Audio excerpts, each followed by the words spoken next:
We can't hear you, Sybil. No, we can't hear you. But we know you're trying to tell everybody how great we are. I know that's all she's saying. Talk. You said you talk. She want us to talk. Well, what Sybil was trying to tell you guys is how she just every night she gets on her knees and she just thanks the Lord for Chris Paul and Huggy Lowdown. And that's right. And we thank God for you too, Sybil. Yes. You know? And I think she wanted to tell everybody that we have a show Friday, Saturday, and Sunday. Of this week. This week. Friday, Saturday, and Sunday at the Cleveland Improv. Cleveland Improv. We haven't been in Cleveland in what? How long, bro? It's been a long time, bro. Maybe a year and a half, 2 years. But Sybil wants you guys to know to get your tickets right now at clevelandimprov.com. And we understand that a lot of you don't live in Cleveland, but you know somebody in Cleveland. You got people in Ohio. So just go ahead and put a blast out there on your Facebook page and your social media and let them know you got to go see Huggy Lowdown and Chris Paul. And how about now? Oh, yeah. That's exactly what I was going to start out saying. We took over the show, Sybil. Yeah, and you should have, because we need people to know that you guys are back out on the road and you're going to the land this weekend. Right. But because of social distancing, only one person will be allowed in the club at a time. So one person comes in, we give them a joke, then they leave, and the next person comes in. And like a tag team. Yeah, we're gonna try that out, Sybil. See how it goes. Okay, all right. Let me know how that works for you. Right. How you doing, Sybil? I'm good. How are you all on this Monday? Good. You good? Yeah, we're good. You good? CK Hoffler, our resident attorney, as well as president of the National Bar Association, is going to join us talking about some stories, especially a story in which she was quoted in the What You Need to Know newsletter today. As far as our topical news, I want you all to know that tonight we will be leaving this show a little bit early and going on to the National Hypertension Control Initiative with the American Heart Association. And if you'd like to go to heart.org/HPV control, you can watch that. That's starting at 7 o'clock Central, 8 o'clock Eastern. There's somebody in there with you. There's always someone. Get out the house, Sybil. She's not dangerous. I promise you. Yeah, she's not. But again, that's a very special event that's going on right after Sybil finishes here, and it's hosted by Sybil. She didn't mention that. Yeah, She is hosting it. Yes. So, with our friends at American Heart Association, and thank them for including me in this. And I hope that you all will join us. I think it's going to be a very interesting night. The interest starts tonight as we talk about a number of situations, another number of topical issues.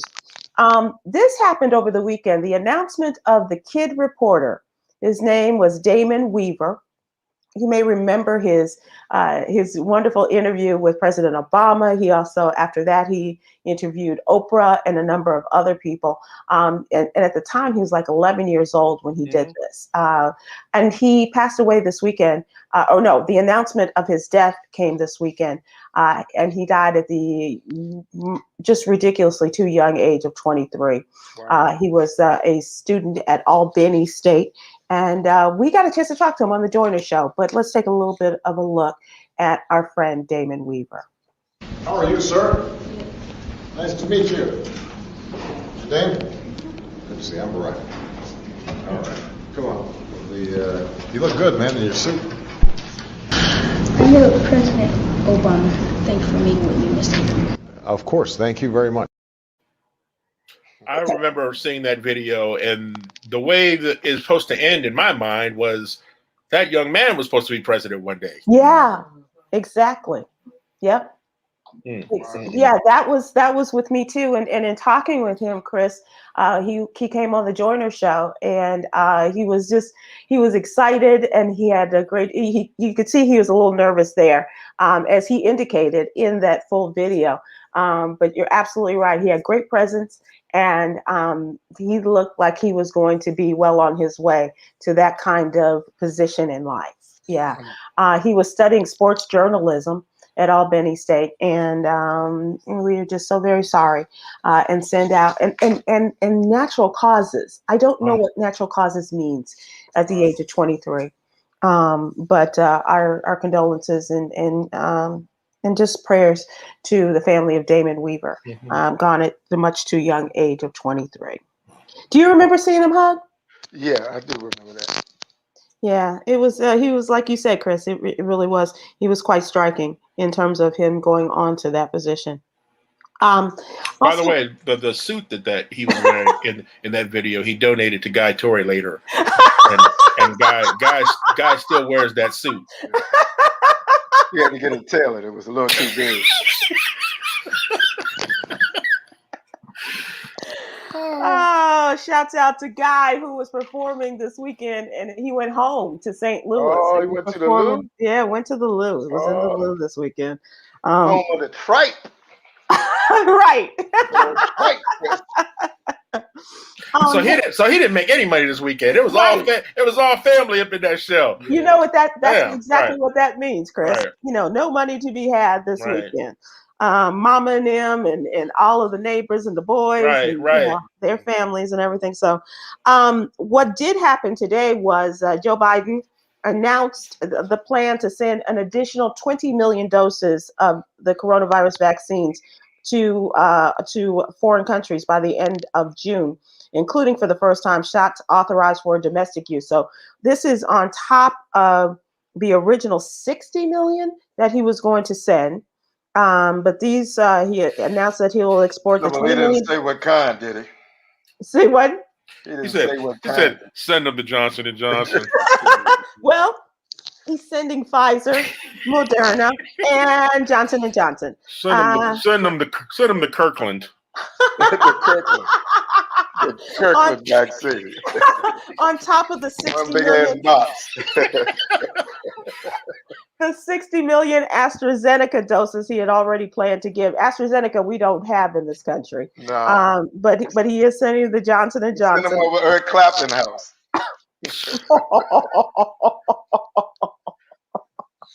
You are too. Sybil, I heard something today. I don't know. How do you feel about it? I heard there's like Biden administration was getting criticized around the world for vaccinating American teenagers when people need it around the world. I said, well, I don't know if that's fair. I mean, you got to take care of home too.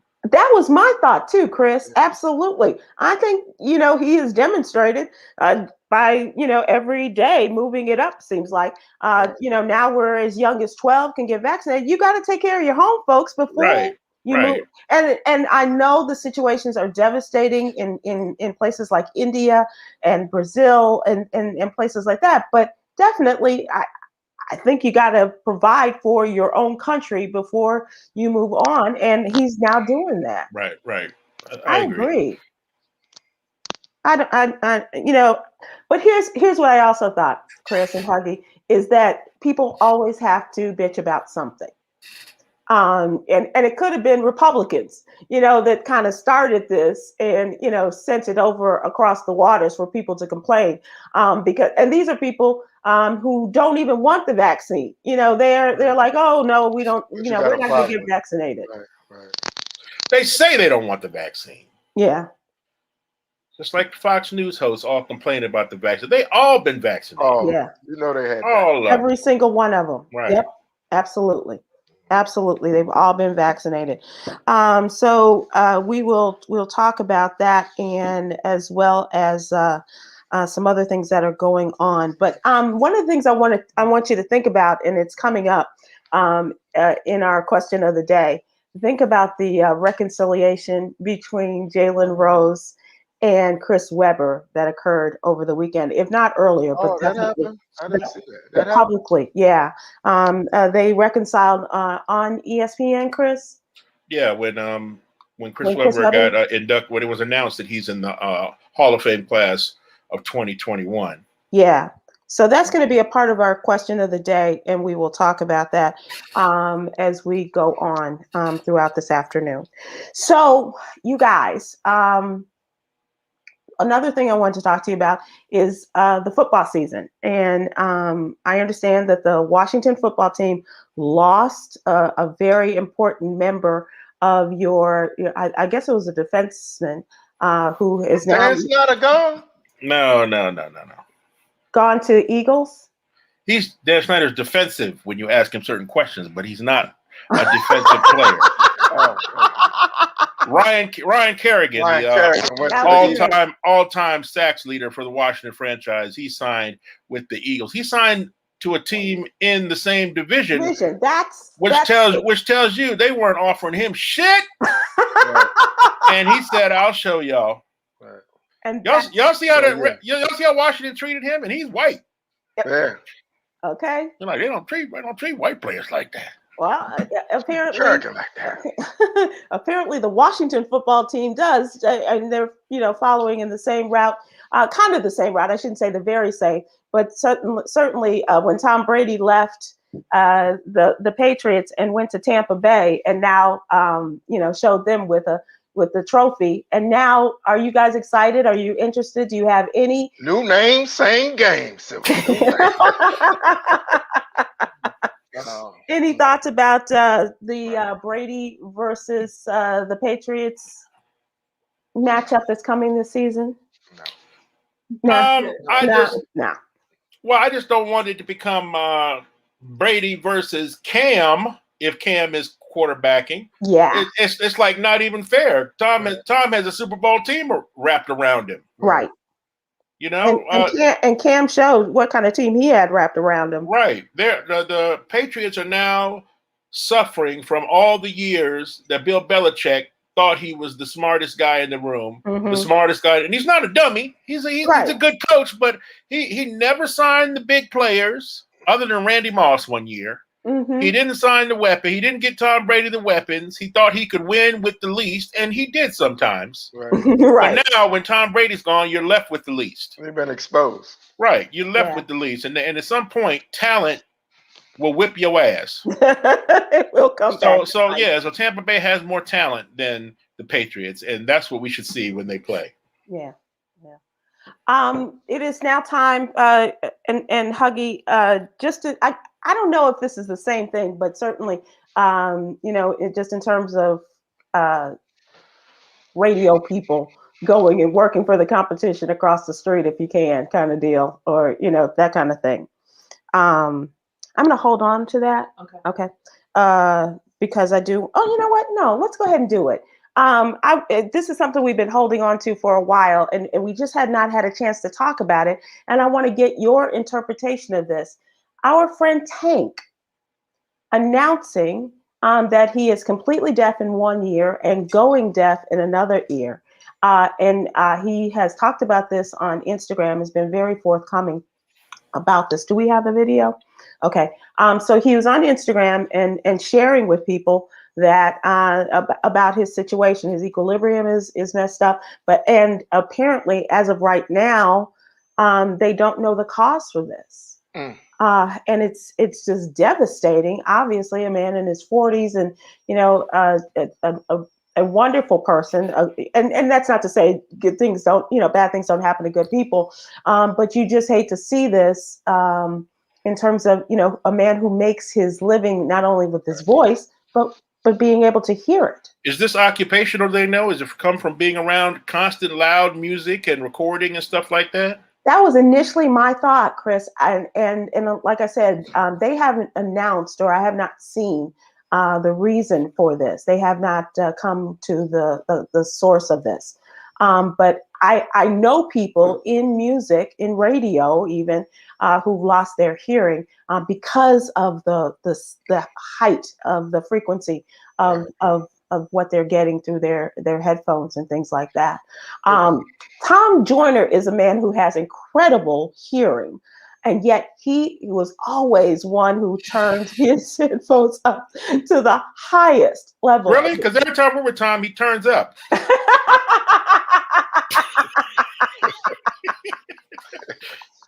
1942 don't have nothing to do with that. and that loud. but when I saw the video, it was like I was like shit. Yeah. Because it's ironic because I just watched a movie called The Sound of Steel.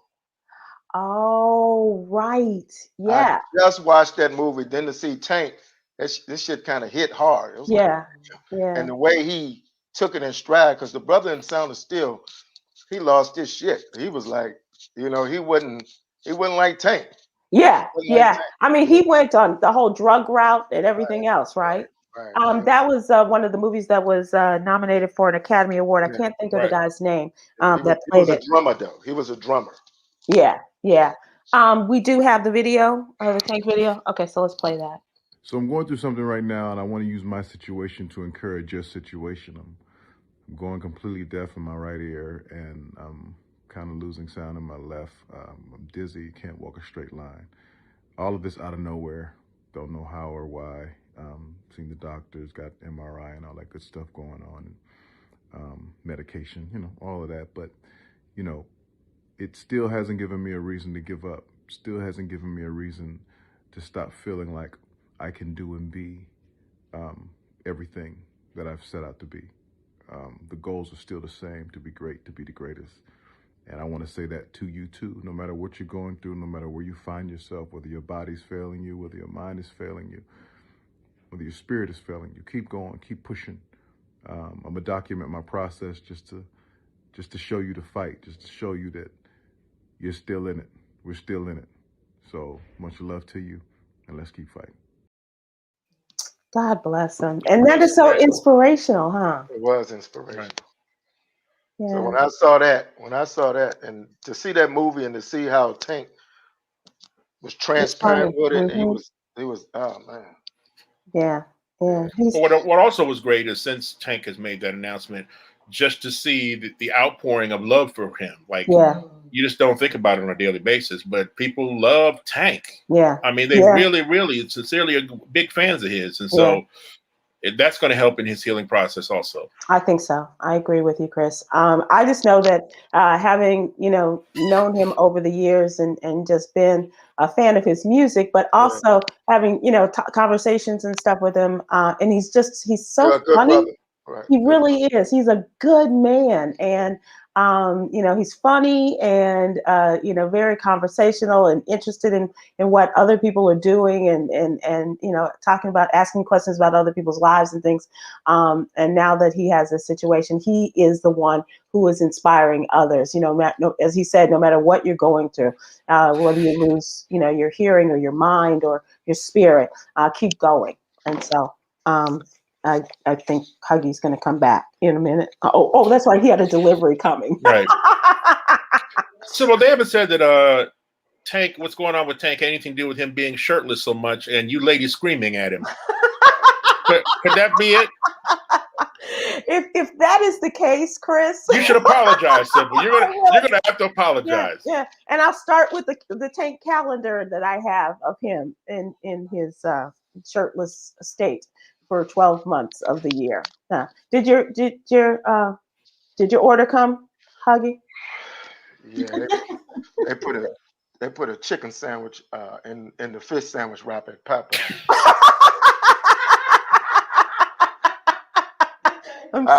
I bit into it. I was 2 bites in. I said, "This is the meatiest fish I've ever had." So I just had to spit it out and send it back. Oh, that's my delivery. Sorry about that. I apologize. Our friend CK Hoffler is joining us. CK, president of the National Bar Association. Oh, look at you! Are you coming or going? I am. I pulled over because I was in Atlanta traffic. I mean, what else? And so I apologize. So I just pulled over on the road and just do your show because I didn't want to have any distractions, driving and the like. So So one thing I want to show our Hotter Than a Mofo trending video brought to you by hotterthanamofo.com. This is a video from our friend Sean King, and a reminder to folks tomorrow that it is primary election day in a number of states. And specifically, this refers to the DA's election in a contest in Philadelphia. So let's take a look at Sean and his people who are around them. Somebody who works for Carlos Vega, who's running against Larry Krasner, walks up to me super aggressively. I'm doing a radio interview, and I saw his Vega pen and stuff, but I reached my hand out to shake his hand, and then he literally starts squeezing my hand and calling me names. I'm just talking to the man. No, you're not talking. You've been insulting, man. He came over to call me names, man. I shook your hand. I'm shaking your hand. No, my man. I just want you to read this. What's up? Go out the door, my brother. I'm reading. Leave this man alone. Okay, I just want him to read it. He doesn't want to read that. You don't want to read this? You can walk out the gate, brother. I ain't going out the gate. You can walk away from him now. Okay, yeah, but fine. you know what, though? He also tried to retry a man who was innocent. So this is garbage. That's Please leave this man alone. That's not about Please that. leave this man alone. That's all I'm asking you. Please leave this man alone. That's not about that. Please leave this man alone. You see all these kids out here. Tell him to open up his comments. What the hell? So Sean King has been. I thought he was going to yell World Star after that. Sean King has been a big supporter of Larry Krasner, who is the current DA. He's up for re-election. This other gentleman is supporting the competition, obviously, who has been in the DA's office for years. And so, God, what is Gary's last name? Gary is from Louisiana. He just ran for Congress and he lost. But he and Sean have come together and working together on a partnership. The big guy was Gary from Louisiana. And so this shows you like who your friends are, because Gary wasn't gonna have it. No matter who it was coming up against his boy. And Sean was just doing his thing. But it's just amazing how far reaching some of these elections are. And just a reminder, and I use that just as a reminder, how important it is for folks who are going to have their primary elections tomorrow to do your homework and to get out there and vote. And obviously, Philadelphia is one of those very important cities where folks are going to be called to the polls tomorrow. I want to say it's California is another state, but definitely get out there and vote. And CK, and having worked in this business for so long, about and what you guys went through in the state of Georgia, how important it is for people to get involved and to do it, especially as they're trying to take our voting rights away. Absolutely. I mean, it's critical. One of the things that we saw in the Senate runoff election with Senator Raphael Warnock and Senator John Ossoff was that some people would stop at nothing to prevent Black and brown people from voting. They would do just about anything. And as a result of their victory, what we saw was one of the most suppressive and oppressive voter suppressive laws passed, period, in Georgia. And that's designed to make sure that Raphael Warnock does not win in the midterm election, because he's got less than really 15 months left. So people have to get out and vote. It doesn't matter how bad the circumstances are. We certainly have been through worse as Black and brown people. But to cause people to be arrested, if you just give someone some water, some food, and you're standing in line, as I did for 5.5 hours the first time to vote, and if you give someone some water, you could be arrested for that. In Georgia, Georgia's just gone crazy. So it is critically important that we pass a federal voting rights act, the restoration of voting rights in this country, because the Shelby County versus Holder case gutted many of the protections that we had. So states are just going buck wild, just doing whatever they want to do, however they want to do it, whenever they want to do it, to prevent Black and brown people and young people from voting. And the only way to stop that and to level the playing field is for there to be federal legislation, which is now pending. We've heard of the John Lewis Voter Restoration Act. We've heard of, HR 1 for the people. We really, really have to call our senators and say, we must support this, because at stake again is our right to vote. And it's getting crazy. Well, pretty soon they'll be able to challenge everybody's right. You just don't look right. They're like, I don't know. You came in here with some red shirt on, Sybil. I'm not quite certain if that's the right color shirt to vote. And so we just cannot allow this to happen. We come too far, and it's literally going to have an impact on the Biden-Harris administration's ability to do some of the things that they want to do. So we've got to get out. Don't be deterred. Don't be dismissive. Don't stay home. Just get out and vote.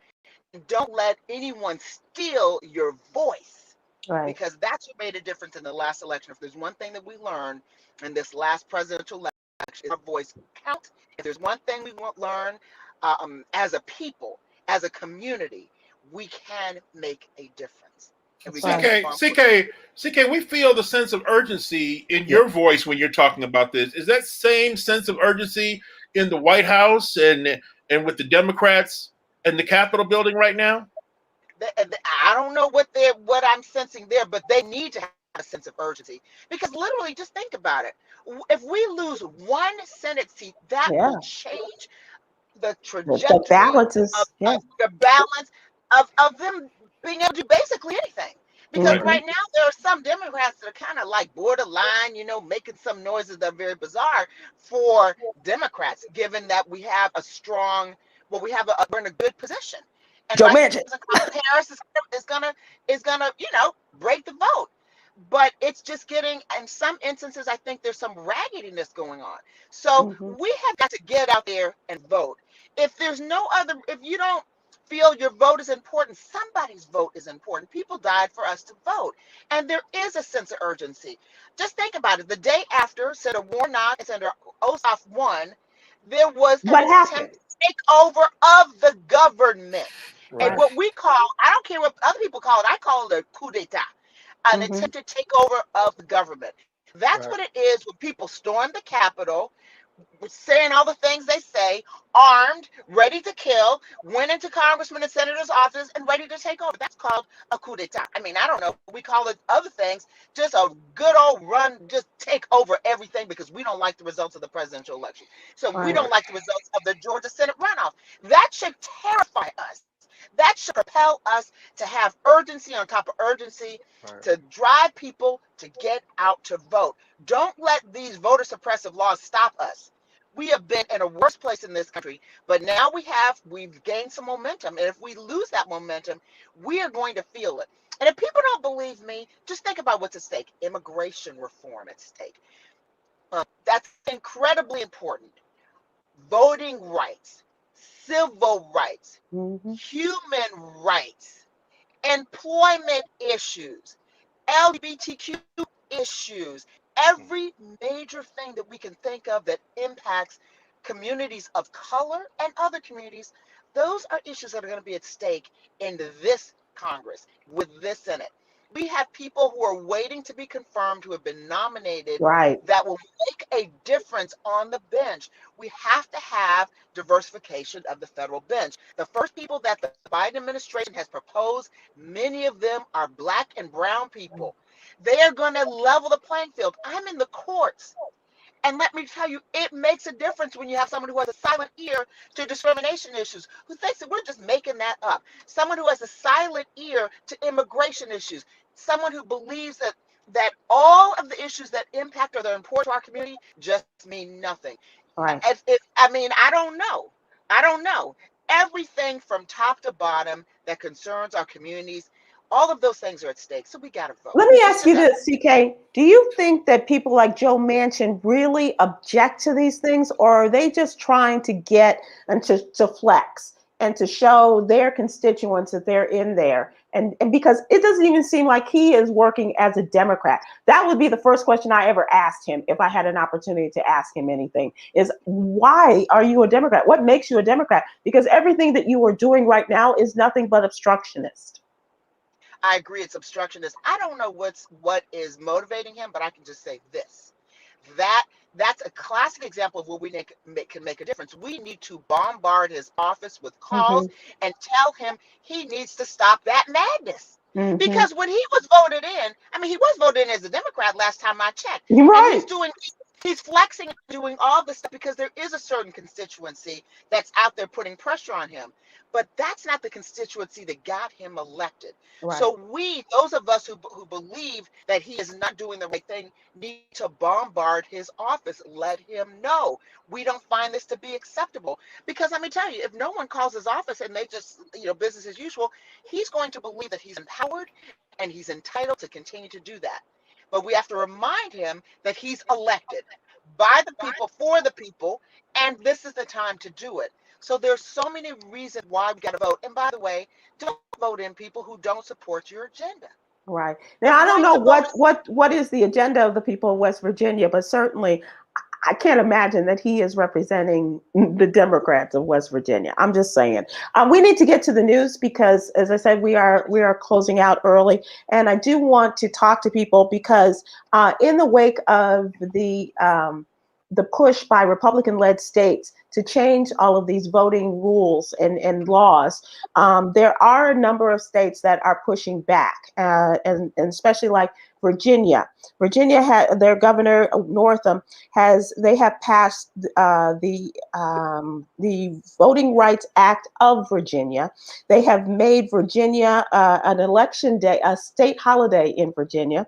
They have also repealed a number of voter identification laws and allowed no excuse absentee voting. So that's one state. Other states that are on the move towards this are Vermont, as well as Colorado, and looking at a couple of other states. I think Connecticut is one that's also working towards a Voting Rights Act. So it's not as if that all the states are going the way of Georgia or Texas or Florida and on and on. There are some Democratic states that are pushing back and trying to make some differences and to expand the voting rolls, not to eliminate them. So CK, I also, the second story I want to talk to you about is what you contributed to the What You Need to Know newsletter. And this is regarding the murder of Andrew Brown Jr. and the video that the judge is and is not allowing. We know that initially Andrew Brown Jr., who was killed April 21st by the Pasquotank County Sheriff's deputies, and was killed as they were trying to execute a search warrant. The video, his family was first given an opportunity to see 20 seconds. And then last week they were given another 20, not even 20 minutes, but close to 20 minutes, right? And so what you're calling for, CK, is the transparency. Just put it out there. Absolutely. Absolutely. Sybil, this is the thing. We're going to see this. It's going to happen. There's no way ever that video, the entire video of almost 2 hours, is not going to be seen. So to delay this family, just imagine you have a loved one who's shot in the back of the head. There are 5 to 10 different versions of what happened. Those videos will answer so many questions. So to delay it is just almost now, I believe, cruel. There needs to be transparency. There really does. This is not serving any purpose of justice. It is, however, raising issues of what's really going on. Because at the end of the day, we're going to see that video. The public's going to see it. The family's going to see it. The family's entitled to see it now. And enough is enough. North Carolina's not novel in any way, shape, or form. We got Virginia as a Commonwealth, Pennsylvania's a Commonwealth, Massachusetts, but North Carolina is just a southern state like other southern states. The judge had the ability. And I'm not criticizing judges. I appear before judges all the time. They have a lot of deference and they make decisions. But I really do not see how the judge made the determination to release less than 20 minutes of a 2-hour video. That is causing significant pain and grief to that family. They deserve answers. And I just don't see a justification at this point. So I certainly hope that the judge reconsiders. I think at some point soon, it's going to be available to the public because let me tell you, there's a lack of transparency in any bit of trust that community had, and law enforcement is disappearing, and there's going to be more havoc. So why do that? Yeah. Why do it? We're going to see it anyway. Right. Show it to the family now. It's not to the public, and to the public after the family. But do it now. What are we waiting for? What are we waiting for? What are we waiting for? That's the question.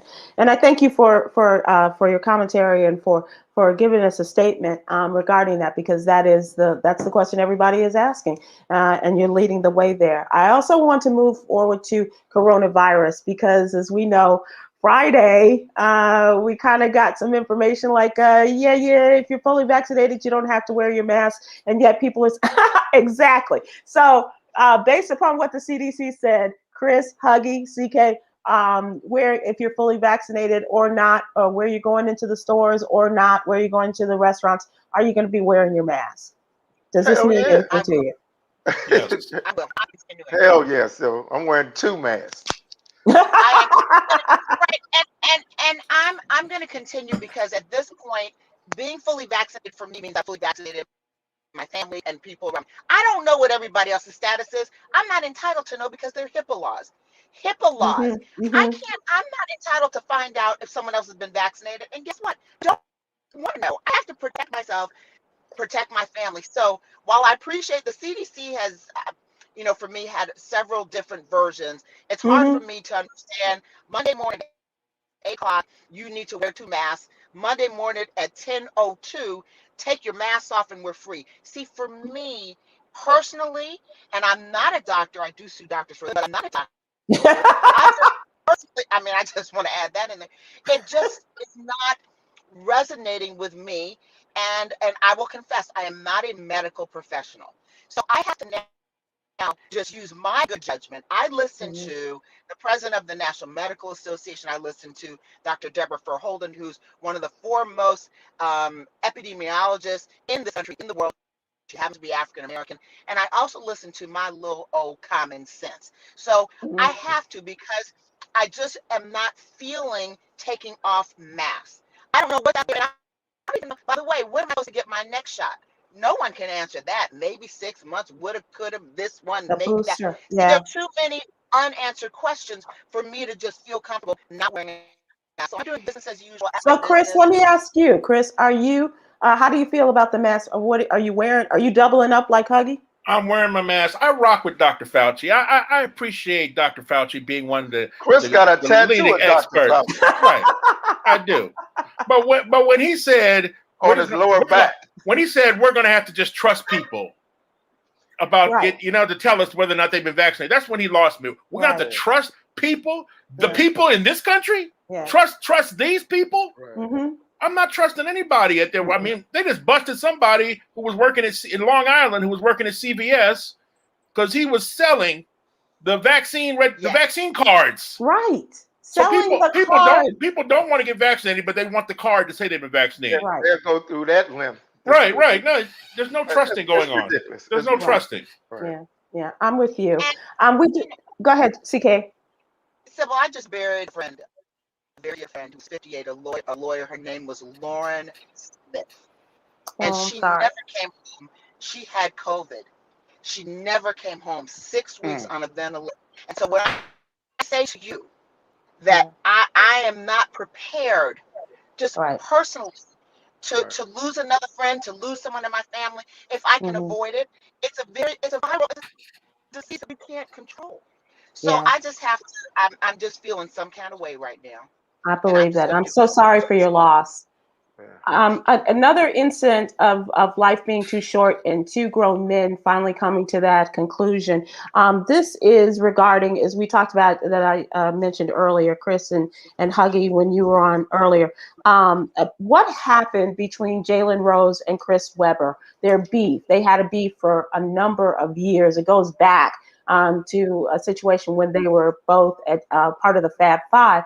And so now they have finally, we have them reconciling this weekend when Chris Webber's name was announced as going into the NBA Hall of Fame. We have this. Chris, it's extraordinary to hear you thanking the people that you're thanking and to think of the impact you too have had on the game and the way that you've influenced the way that players play. Did you think when you first started out in the beginning, when you were coached by those policemen, that you would be inducted into the Hall of Fame? Nah. Whoever says they think they get into the Hall of Fame, it's just, it's not true. I remember taking a white toothbrush and some beat up gym shoes over to Jalen's house, walking him down the street, and we would get soap water and white shoe polish and try to make our shoes look new. And who knew later that, you'd be on a team that, wearing long shorts and rocking what we do and just being ourselves. So no, I didn't know if being yourself was good enough to change the game and influence people. But thank God, we had an impact. I love you, my brother. Congratulations.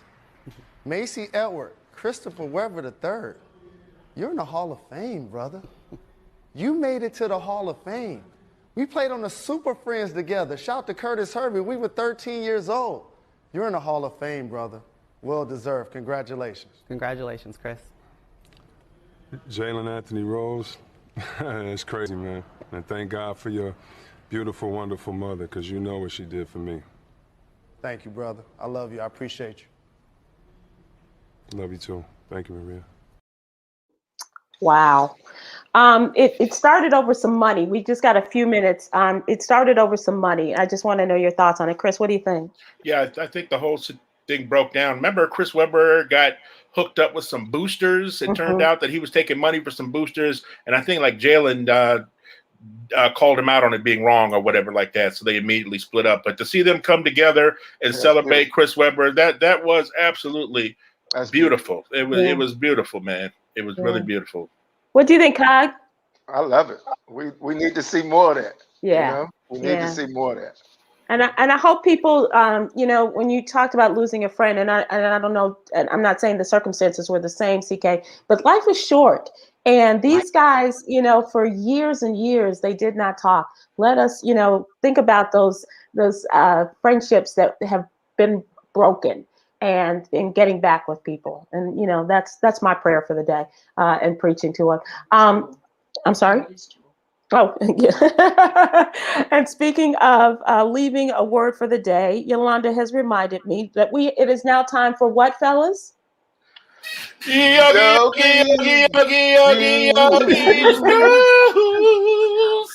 Was Yogi telling you, reminding her to say her shit? Yes. Okay. Do my shit. Do my shit. Do my shit. We love your humility, Yogi. Do my shit, Sybil. Do my shit. And she wearing a mask while she telling you that. Two masks. So today's inspiration is be honest with yourself first before you expect others to see your truth. Whoa. I know, deep. huh? Yeah. Huh? Okay, all right. So you know, it was song worthy. It was it was attention. That was like an X-ray to me, Sybil.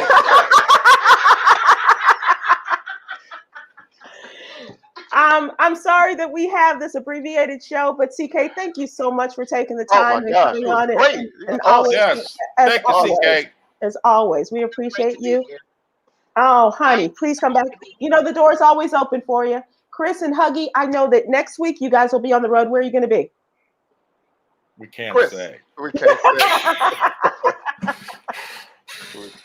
we really can't say. You're going to the land, right?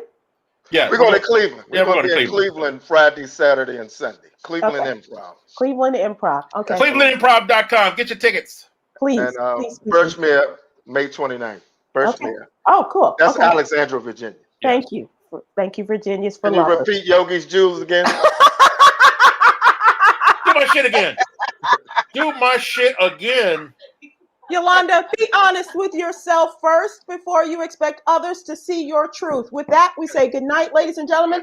Please join us on the AmericanHeartAssociation.org channel. We're about to get started there talking about high blood pressure. See y'all tomorrow with J. Ankney Brown. Thank you, CK, Chris, Huggy. Appreciate you guys.